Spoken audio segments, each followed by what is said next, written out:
თურქეთის პრეზიდენტმა რეჯეფ თაიფ ერდოღანმა განაცხადა, რომ სირიის გარდამავალ მთავრობასა და ქვეყნის ჩრდილოეთ აღმოსავლეთის კონტროლის ქვეშ მყოფ ქურთულ ძალებს შორის მიღწეული შეთანხმება სწორი მიმართულებით გადადგმული ნაბიჯია, თუმცა დასძინა, რომ შეთანხმება სრულად უნდა შესრულდეს.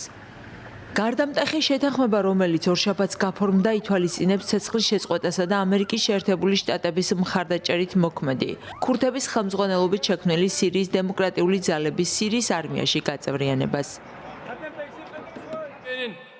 ჩვენი ძალისხმევას, რომელიც სირიის ტერორიზმისგან გათავისუფლებისკენაა მიმართული, სწორ ნაბიჯად ვაფასებთ. გუშინ მიღწეული შეთანხმების სრული შესრულება სირიის უსაფრთხოებასა და მშვიდობას უზრუნველყოფს.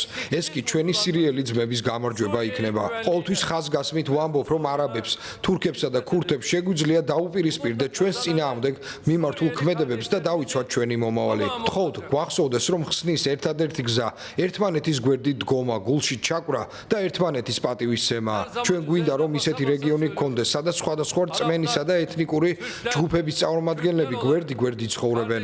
ჩვენ ამისთვის მთელი ძალით ვმუშაობთ. დიდ მნიშვნელობას ვანიჭებთ ჩვენი მეზობელი სირიის ტერიტორიულ მთლიანობას, მისი ერთიანი სტრუქტურის დაცვასა და მისი ერთობისა და სოლიდარობის გაძლიერებას. მიუხედავად იმისა, რომ შეთანხმების შესასრულებლად დეტალები ჯერ კიდევ შესამუშავებელია, ეს სირიის სტაბილიზაციისა და კონსოლიდაციისკენ გადადგმული ნაბიჯია. შეთანხმებაში გათვალისწინებულია თურქეთის ინტერესებიც. ის სირიაში სტაბილურობასა და ერთიანი სახელმწიფოს ჩამოყალიბებას მას შემდეგ უჭერს მხარს, რაც ისლამისტურმა ჯგუფმა ჰაიათ თაჰრირ ალ-შამმა ბაშარ ალ-ასადი ხელისუფლებას ჩამოაშორა.